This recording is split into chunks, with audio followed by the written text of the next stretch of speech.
예도입니다. 존재의 숲에 있습니다. 여기는 아직 눈이 덜 녹아서 하얀 숲을 만들기도 하는데,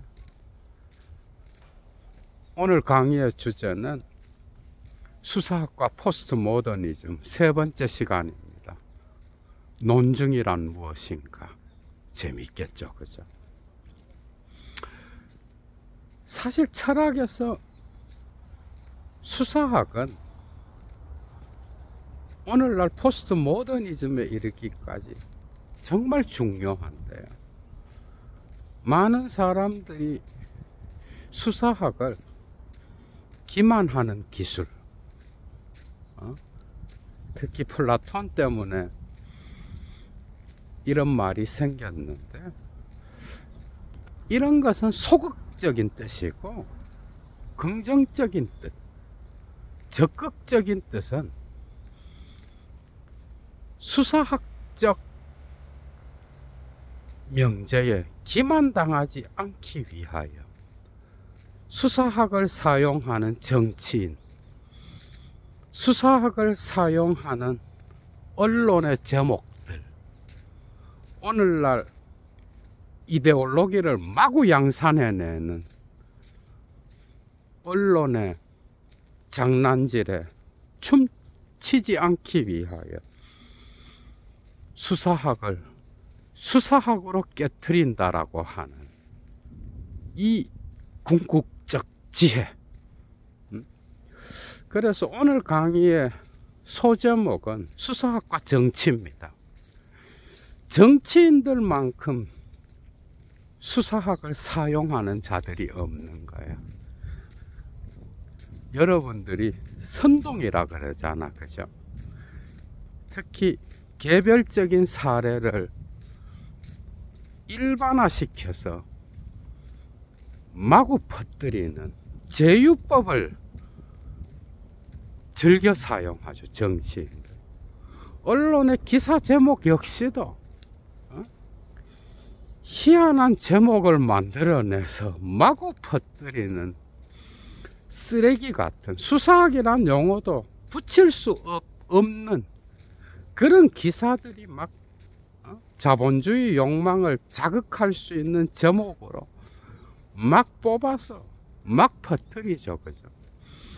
이런 더러운 수사학을 정화시키고 깨트리기 위해서라도 수사학을 배워야 되는 거예요. 재미있겠죠, 그죠? 예도의 클래스로 풀겠습니다.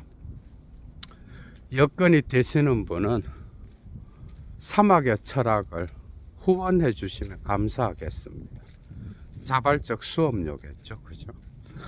고정 강의는 강의를 하는 자를 위해서라도, 그리고 그 강의의 내용적 클래스, 존재론적 깊이, 그런 걸 고려해서라도 작게라도 수업료를 내고 강의를 들으면 좋겠습니다.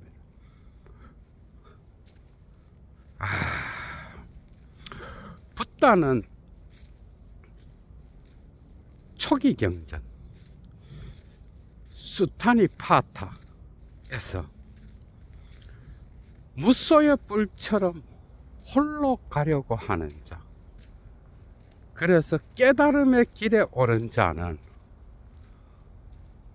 무명을 깨트릴 수 있는 궁극의 지혜를 가져야 된다. 그런 것들이 막 시와 같이 쫙 펼쳐져 있잖아, 그죠? 정말 매력적인 시인데, 마치 니체의 초인을 연상시키는, 역사적 예수 역시도 마테오 10장에서 너희는 비둘기처럼 순결하기만 해서는 안 된다. 세상은 그렇게 만만하지 않다. 하느님 나라의 진리를 열어 밝히고 삶의 실천을 통하여 제자도를 따르는 자는 뱀과 같은 지혜도 가져야 된다. 라고 말하죠. 그죠? 이런 것들이 이제 수사학과 연결되어 있는 거야, 여러분. 오늘은 논증이란 무엇인가? 많은 사람들이 논증, 이 단어를 argumentation, 영어로 이렇게 쓰면서 논증을 한번 벌여보자 라고 말하는데, 사실 깊이 있는 철학적 의미는 되게 모르고 있는 경우가 많아.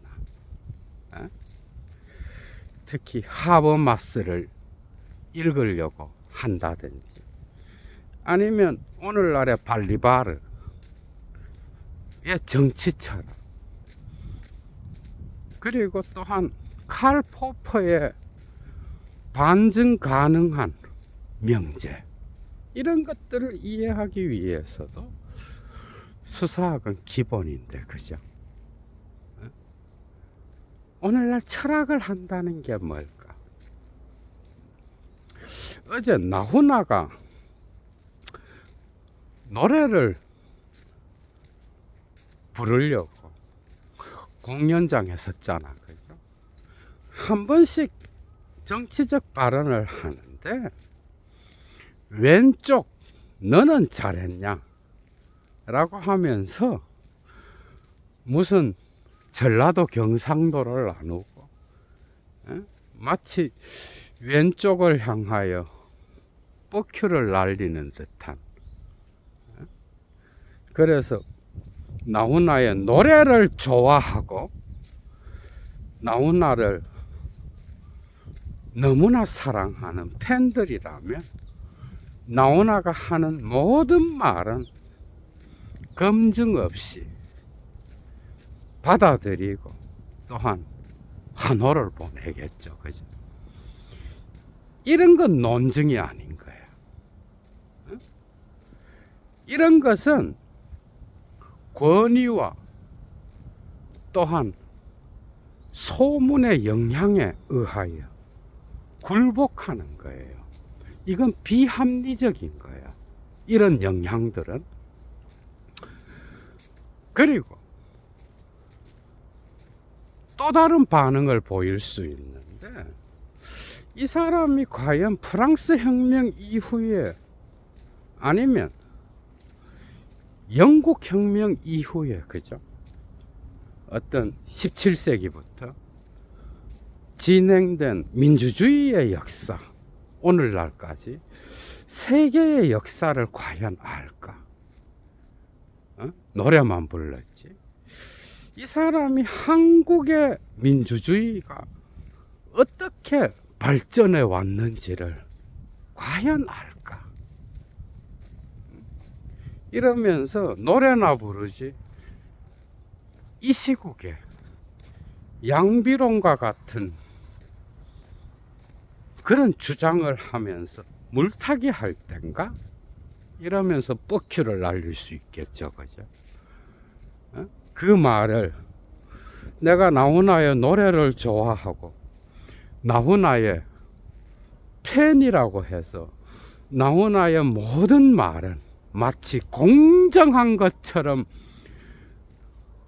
권위의 영향에 무조건적으로 복종하는 이런 비합리성에 굴복하는 자들이 있는가 하면, 그걸 뒤집어서 비판적으로 고찰할 수 있는 이런 자가 논증을 펼칠 수 있는 자인가야.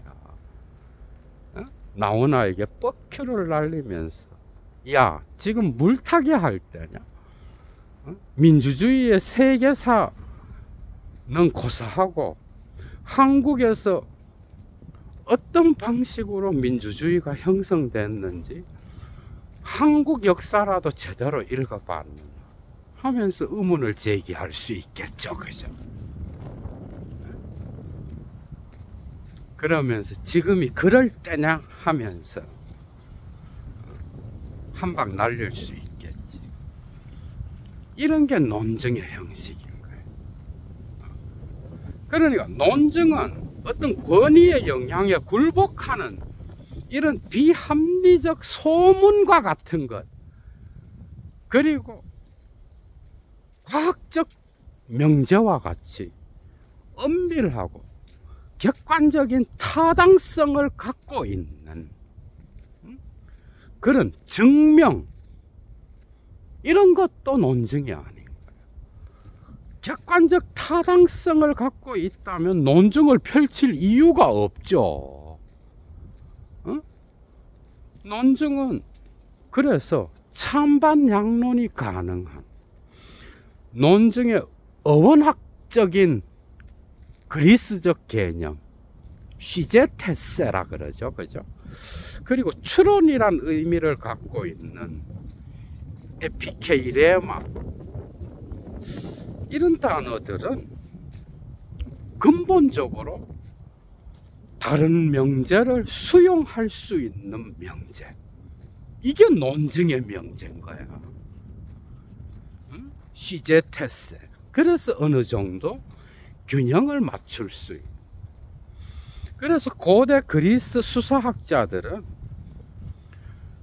철학적으로 수사학을 운동 경기에 비유했어요. 어떤 공론의 최종 승리자는 존재할 수 없다라고 하는 거.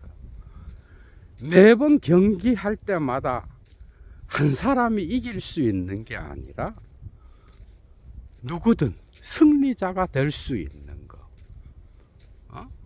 승리했다가도 패자가 될 수 있는 것. 타자의 명제를 수용할 수 있는 힘, 이게 바로 논증이란 뜻인 거야, 여러분. 시제테세. 여기에서 이제 라틴어로 어원학이 변형되는데, 여러분들이 다 아는 용어가 라틴어에서 파생된 거예요. 알구멘타치오, 알구멘툼, 이게 이제 영어의 argument, argumentation인 거예요. 불어도 똑같죠, 그죠? argument,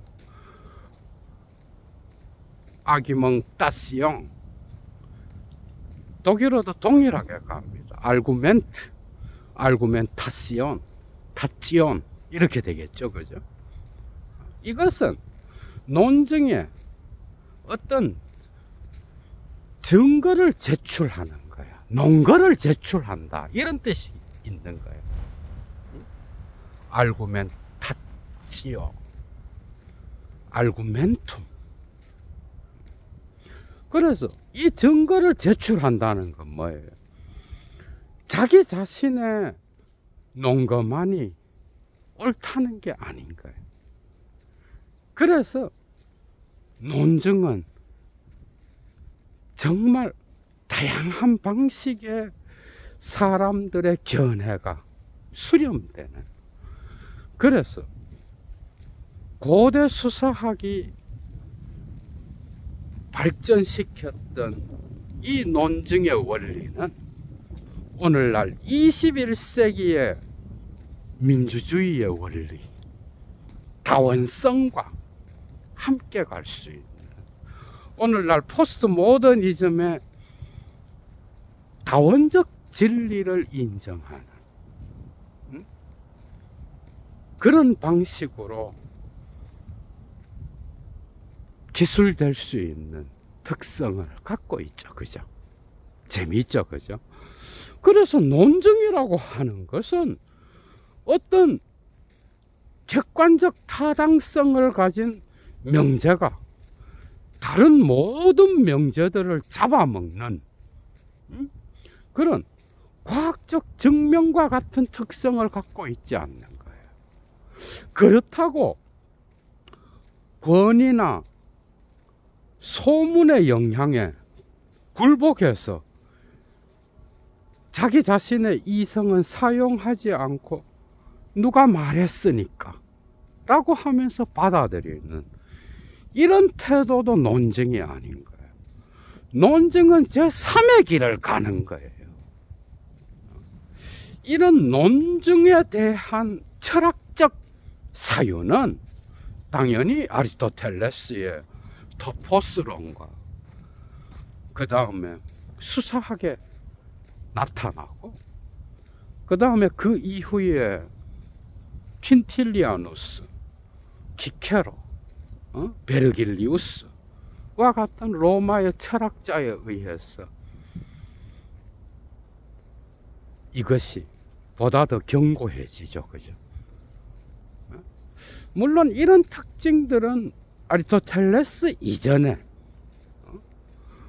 코락스와 티시아스, 그리고 프로타고라스, 이런 어떤 궤변론자들, 플라톤이 불렀던 소피스트들, 그리고 고르기아스, 이소크라테스, 이런 자들로 거슬러 올라갈 수 있겠죠. 그래서 논증은 어떤 찬반 양론이 가능한 그런 진실임직한 전제로부터 출발하는 거예요. 그렇다면 논증은 어떤 특징을 갖고 있을까? 논증은 첫 번째, 언제나 대화 상대자가 있어야 되는 거예요. 그러니까 혼자 어떤 보편적 진리를 말하면서 그걸로 끝이다가 아니라 대화 상대자와 어떤 주제를 놓고 공론을 놓고 끊임없이 변론을 펼치는 거. 여기서 대화 상대자는 법정으로 말하면 뭐예요, 여러분? 법정으로 말하면 검사와 변호사 아니면 방청객이 될 수 있겠죠. 그죠? 예수를 공개 처형했던 빌라도의 법정 여러분 생각해봐. 거기에서는 유대인 대중들 십자가에 못 박아라 라고 하는 그 함성이 빌라도의 결정에 아무래도 영향을 미쳤겠죠. 이런 방식으로 논증은 재판적 담화에서 나타나는 거예요. 정치적 담화로 옮겨가서 논증은 뭐겠어? 논증은 정치인의 목소리를 듣는 청중이 될 수 있겠죠. 그죠? 그래서 정치인들만큼 수사학을 잘 쓰는 자들이 없는 거예요. 예를 들면 이들은 제유법을 밥 먹듯이 쓰는데요. 모든 남자는 이래, 모든 여자는 이래, 경상도는 매번 이렇게 해, 전라도는 매번 이래, 이런 방식으로 특정 하나의 극단적 사례를 갖고 일반화시키는, 그리고 일반화된 것을 특정 개별화로, 그죠, 축소시키는 이런 방식. 그래서 정치적 담론을 듣는 청중은 자기 자신이 수사학적 훈련이 되어 있지 않으면 그 수사학이 과학적 진리보다 훨씬 더 보편적 타당성을 갖고 있다라고 환호하면서,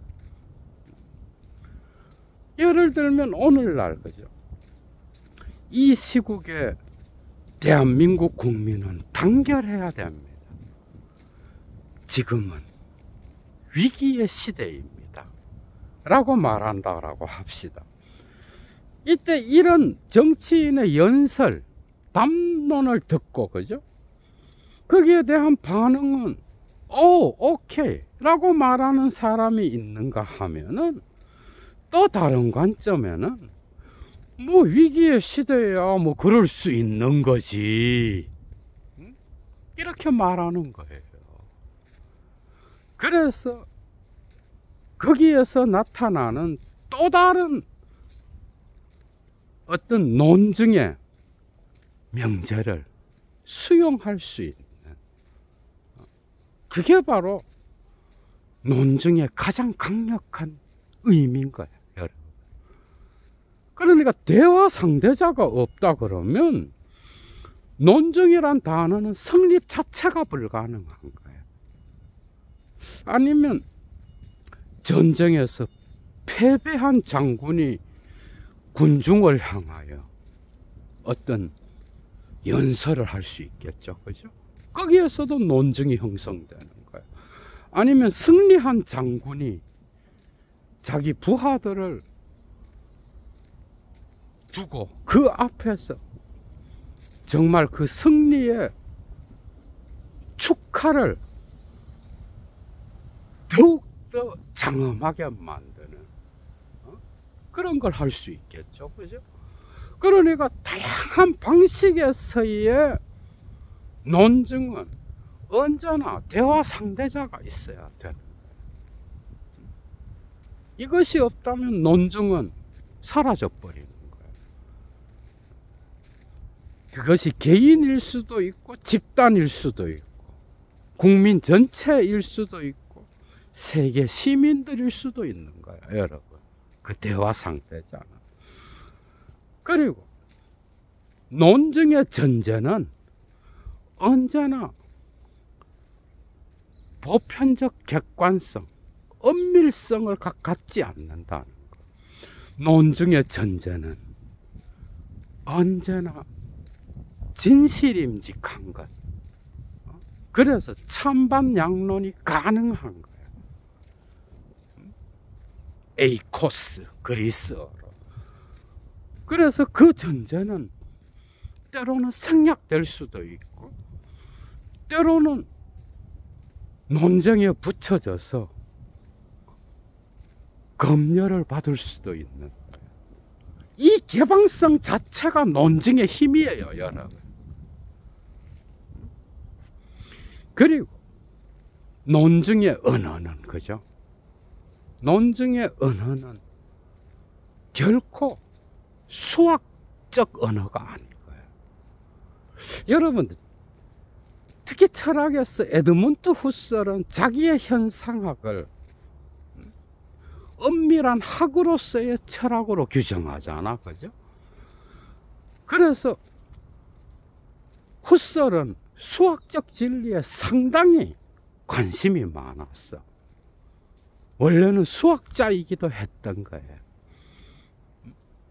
이런 특징들은 데카르트나, 그죠? 그 다음에 스피노자에게로 옮겨지는 거예요. 그래서 이들의 전제는 더 이상 의심할 수 없는, 그래서 보편타당한 진리, 이런 방식으로 막 나가잖아. 이건 논증이 아닌 것이 당연히. 그래서 논증은 의 언어는 수학적 언어가 아닌 거예요. 스피노자도 기하학을 아주 중요하게 여겼잖아, 그죠? 특히 에티카에서는 그 증명 방식이 기하학을 연상시키잖아요. 명제가 나오고 정리가 나오고 주석이 나오고 막 이러잖아.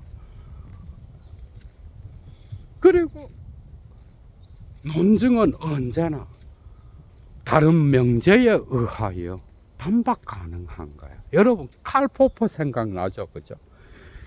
열린 사회와 적들하면서 막 쫙. 그래서 언제 어디서나 보편 타당성을 주장하고 객관적 진리를 주장한다 라고 할 때 논증은 사라져 버려요. 논증은 언제나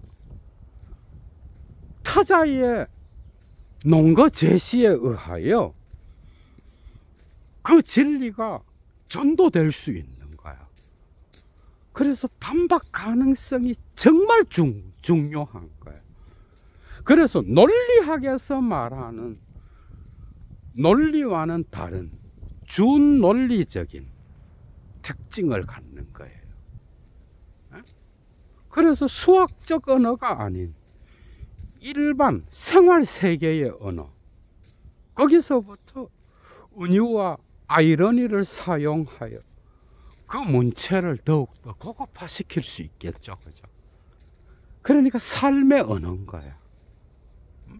인간이 사용하는 일반 언어에서 문학적 언어에 이르기까지. 그래서 언제나 그것은 반박될 수 있는 거예요.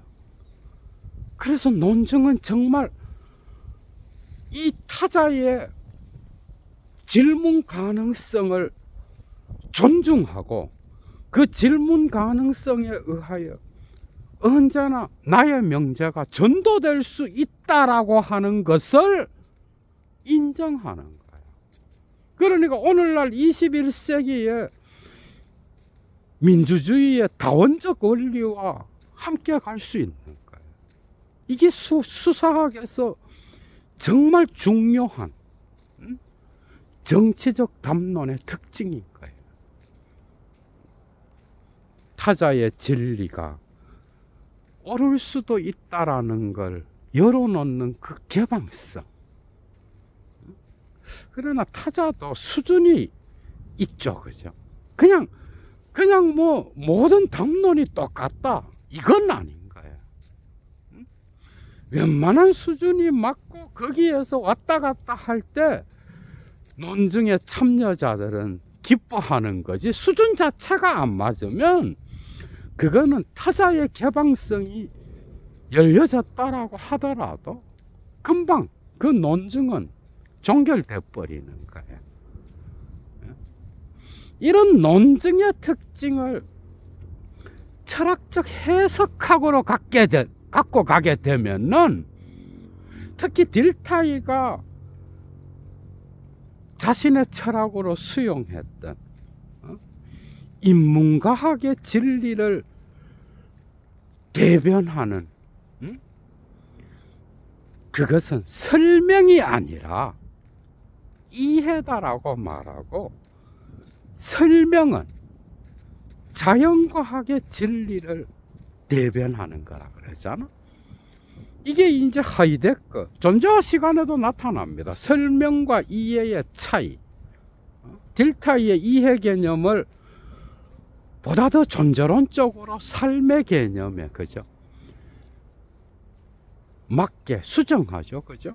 이게 가다머한테로 가는 거예요. 이게 리케르한테로까지 가는 거예요. 약간씩의 수정을 통하여. 그런데 여기서 이해는 뭐야? 이해는 진리 사건인 거예요. 설명은 뭐냐? 논증에 가까운 거예요. 그러니까 철학적 해석학의 대화에서 대화가 계속 진행되다가 상대방이 어느 부분에서 이해가 안 되는 거야. 그러면 이제 설명을 요구하게 되죠, 그죠? 이 설명이 강해지면은 이해의 존재로는 파괴될 수도 있는 거예요. 대화가 멈춰버릴 수 있는 거야. 이런 가다머와 리케르의 논적으로는 확실히 니체를 따르는 데리다가 탁월했죠, 그죠? 가다머와 데리다의 논쟁에서도 나타나는 것처럼 논증이 강해져서 상대방이 설명을 요구하게 될 때, 이때 대화의 이해 사건은 잠시 중단되게 되고 이제 논증이 강화되는 거야. 이렇게 되면은, 이게 극단화되면은 대화를 파괴해 버려요. 그래서 논증의 강화, 철학적 해석학의 이해는 상대방을 나의 논리로 제압하고, 그래서 내가 승리를 거두는 게 목표가 아니다라고 말하는 거예요. 이 논증이 끝나면 다시 중단됐던 대화의 주제로 돌아와서 대화를 계속해 나가는 것. 진리 사건에 서로가 참여하여 서로의 로고스를 경험하는 것. 이게 철학적 해석학의 목표죠. 그래서 이해는 존재론적으로 더 큰 개념인 거예요. 이해가 되지 않았을 때, 설명이 요구될 때, 이때 논증은 강력해지는 거야, 여러분. 그래서 데리다는 텍스트의 어떤 통일성을 전제하고 이해 사건을 강화하여 그 통일성에서 나타나는 진리 경험만이 중요한 게 아니라 텍스트의 통일성을 해체하는 문체를 봐야 된다. 전이가 어떤 방식으로 일어나는지, 은유와 환유의 작동이 어떤 방식으로 일어나는지, 그래서 각주와 텍스트의 여백을 같이 읽어야 된다라고 하는 거. 이 해석학은 확실히 수사학적 논증에 가깝죠, 그죠? 니체한테 배운 거예요. 니체는 막 다 해체해버리잖아. 그래서 해체의 지점이 어딘가를 찾아내는 것. 이게 해석학에서 통일성을 전제하는 철학적 해석학보다, 가다머를 여기서 말하겠죠, 그죠?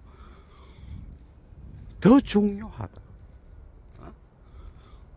은유의 생명력을 찾아 들어가서 거기에서 저자가 보지 못하는 맹점을 들추어내는 것.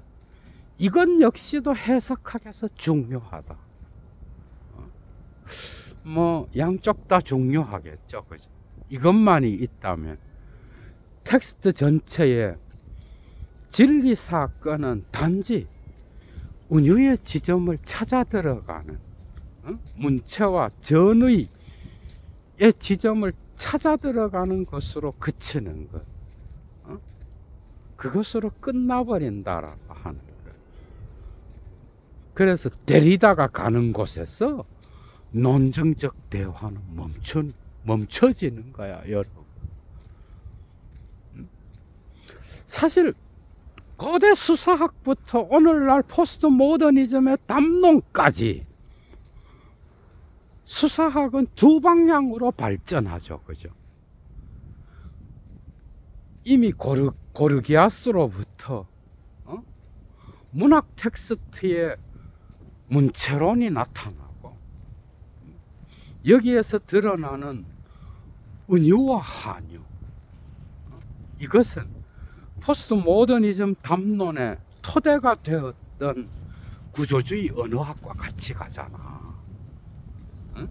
레비스트로스, 오시르 레비스트로스, 로만 야콥슨, 락강 데리다 뭐 다 여기에 발을 담그고 있잖아요. 리케르는 벤베니스트를 통하여 또 다른 의미론, 여기 촘스키도 들어가죠, 그죠?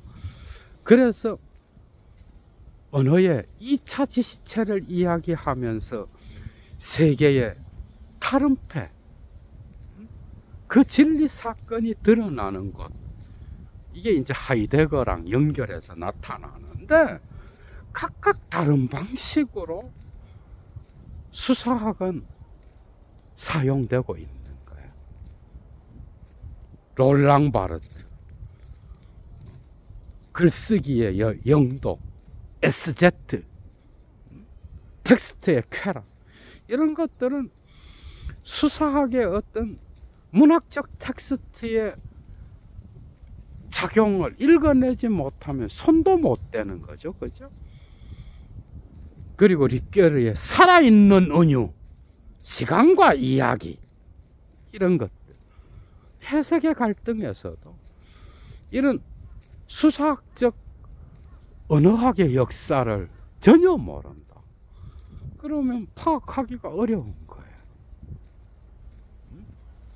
그리고 이런 문학적 텍스트의 어떤 언어학적인 특징만이 아니라 수사학은 또 다른 한편으로 논증의 기술, 이것은 확실히 아리스토텔레스를 통하여, 그죠? 그 출발점이 나타나고, 그리고 키케로, 킨틸리아누스 등등 오늘날의 폴란드계 벨기에 출신 학자죠, 그죠? 카임 페렐만. 불란서 사람은 아마 카임 프렐멍 이렇게 읽을 수도 있는데, 폴란드계니까 페렐만으로 읽어도 되는 거예요. 특히 롱피흐 레토리크, 수사학 제국이라고 하는 이런 작품은 참 탁월하죠, 그죠? 그래서 논증의 형식으로서의 어떤 특징을 강조하는 수사학의 큰 덩어리가 있고, 또 다른 덩어리는 문학적 텍스트의 문체적 기교, 그리고 거기에서 나타나는 텍스트의 쾌락, 이런 것들을 강조하는 덩어리가 있는 거예요. 이 두 개가 고대 수사학부터 오늘날까지. 그래서 아리스토텔레스는 플라톤과는 다르게 수사학뿐만 아니라, 그죠? 시학도 썼잖아. 그리고 운유의 어떤 텍스트 전체 안에서 벗어나는 특징까지도 이야기합니다, 수사학에서. 그러니까 이런 것들이 매우 중요한 거야. 이게 큰 틀인 거예요. 그렇다면 논증은 어떤 방식으로 그 유형을 갖는가? 크게 두 가지 유형이 있는 거야. 이건 역시도 아리스토텔레스를 따라가는데, 논증은 크게 귀납법과 연역법으로 나누어질 수 있는데요. 귀납법은 특히 예증법으로 귀결되는 거예요. 특정 개별적 사실들을 예를 들어서 증명하는 방식. 그리고 또 다른 중요한 논증의 유형은 생략 3단 논법. 이건 연역법에 가까운 거예요. 이런 방식으로 두 가지로 나눠지는데, 예증법에는 여러분, 특히 정치인들이 사용하는 정치적 선동과 같은 것도 있는 거예요. 그래서 선동은 수사학에서 부정적인 뜻만 있는 게 아닌 거야. 사실 모든 인간은 정치인뿐만 아니라 이런 수사학적인 제유법의 힘을 강하게 사용합니다. 남자들 니네들 다 그래, 이러면은 우리 대화할 때 사용하잖아요. 일반화의 원리. 그리고 특히 경구와 속담, 이런 것도 사용해, 예증법에서. 그래서 이런 속담이 있는 거예요. 호랑이 굴에 들어가, 호랑이를 잡으려면 호랑이 굴에 들어가야 된다. 이런 속담을 쓰지만은, 또 다른 사람은 이 속담을 자기 자신의 또 다른 속담으로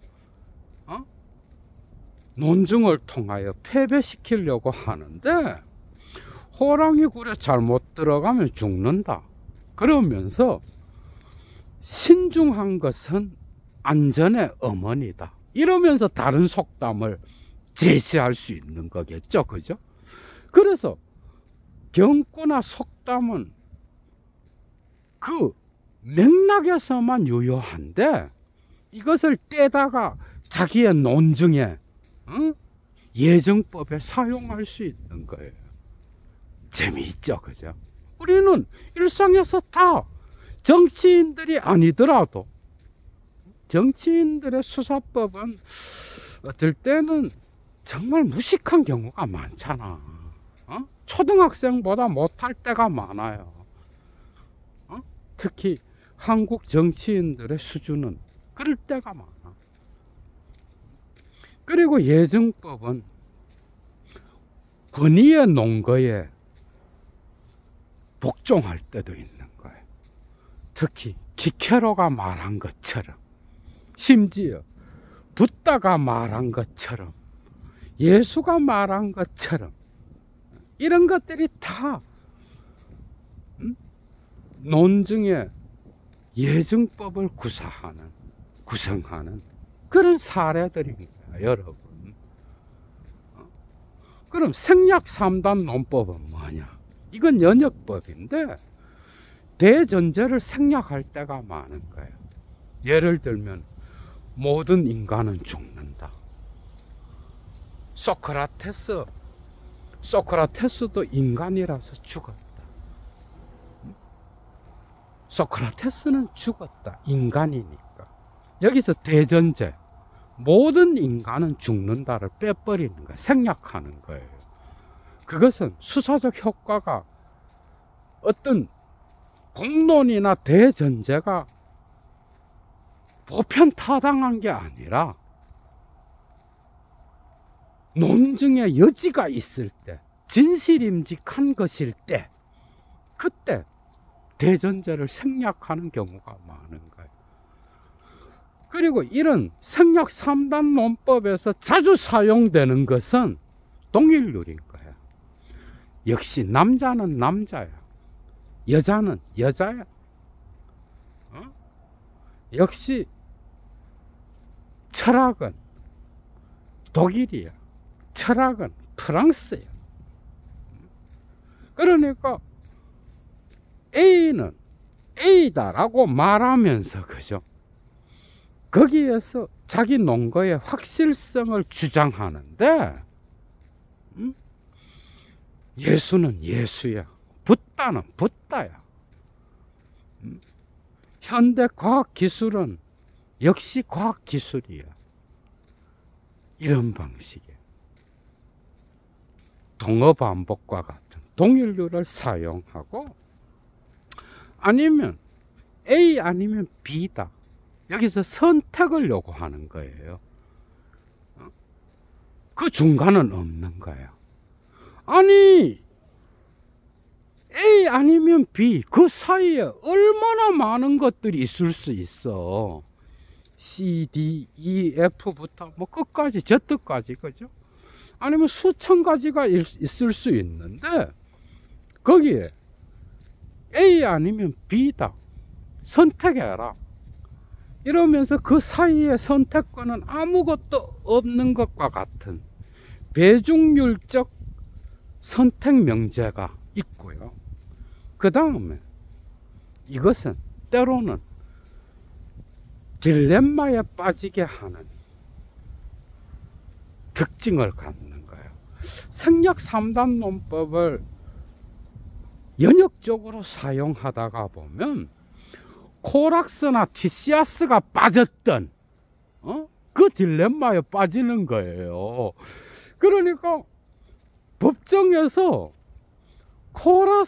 코락스의 입장에 서게 되면은 그 논증이 펼쳐지는 것에 따라서 진리와는 상관없이 제자인 티시아스는 무조건적으로 논증에서 이기든 지든 수업료를 내야 되는 경우.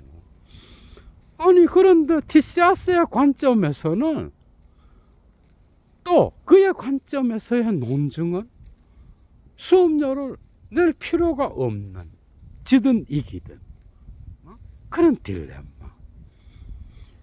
이때 논증은 계속해서 끝없는 그런 방식으로 진행될 수 있는데, 딜레마에서 빠져나오기보다는 더 깊이 들어가는 경우가 많은 거예요. 그래서 논증은 정말 필요한 거예요. 논증을 한다는 것은 오늘날 반드시 이 논증의 기술로 타자를 속인다라는 의미보다는, 이런 소극적 의미보다는 오늘날 언론이 뿌려대는 이데올로기를, 그들의 저급한 수사학을 박살내고 그것에 썩지 않는, 그리고 저급한 정치인의 수사학에 썩지 않는 뱀과 같은 지혜, 아니면 궁극의 지혜, 우리의 삶에 반드시 필요한 살아가는 삶의 양식, 오늘날 현대인들이 반드시 가져야 되는 그런 지혜인 거예요. 고대와 중세 때는 법률가나 성직자나 신학자, 뭐 이렇게 높은, 아니면 고위 관료, 정치인, 이런 자들이 수사 교육을 받았다면 오늘날 철학한다는 건 뭐야? 이런 정치적 담론, 그리고 언론에서 자기 마음대로 뿌려대는 그 이데올로기에 저항할 수 있는 힘인 거예요. 이 점에서 수사학적 논증을 펼친다라고 하는 것은 오늘날 삶의 힘이 아니겠는가. 재미있었죠, 여러분? 얘도 강의 마칩니다. 주스!